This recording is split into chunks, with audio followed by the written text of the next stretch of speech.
দেশ যখন ইন্ডিয়ার চক্রান্তে তলিয়ে যাচ্ছে, সেই সময় কিছু কিছু ভাইয়েরা আমরা মিটিং মিছিল করছি, রাজপথে আন্দোলন করছি, মিছিল করছি, তাদের উদ্দেশ্যে বলছি, ভাই এভাবে দেশের নেতা হয়েন না, তাহলে স্বৈরাচারের মতো পতন হবে, পালাতে বাধ্য করবে জনগণ। আমার পরামর্শ হলো, আপনারা জনগণের পাশে থাকেন, দেখিয়ে দেন যে আমরা জনগণের কাজ করব। এই যে বন্যা আসছে, আপনাদের তো কাউকে দেখছি না, বড় বড় নেতাদের দেখছি না যে আপনারা ত্রাণ বিতরণ করছেন বা এই বন্যা কবলিত মানুষদের পাশে দাঁড়িয়েছেন। একটা কথা কি, যে মানুষের ভালোবাসা পেতে হলে মানুষকে ভালোবাসা দিতে হয়।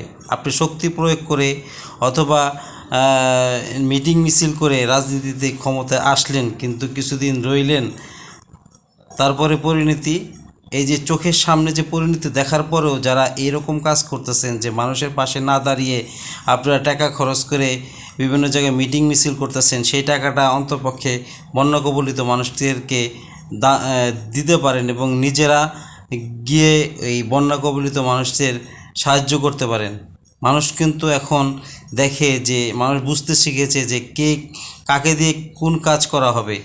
এই যে বৈষম্য বিরোধী যে আন্দোলন, নাহিদ আসিফ ওনাদেরকে এত বড় পোস্ট কেন দিয়েছে? তাদের কর্ম, তাদের কাজ দেখে এইটা দেওয়া হয়েছে। অতএব যে ভাইয়েরা মিটিং মিছিল করতেছেন, আপনারা বিলম্ব না করে এবং দেশকে ভালোবাসতে হলে মন দিয়ে ভালোবাসেন, ওই মিটিং মিছিল দিয়ে ভালোবাসার দরকার নাই। আমার যে পরামর্শ, আপনারা অবশ্যই দেশের ক্রান্তিকালে এই মানুষের পাশে দাঁড়ান। আপনাদের কাজের কারণেই মানুষ ভালোবেসে হয়তোবা আপনাদের একটা পর্যায়ে নিয়ে যাবে, না হলে আপনাদের সম্ভব হবে না যে ওই পর্যায়ে দাঁড়ানো বা দেশের ক্ষমতা নেওয়ার।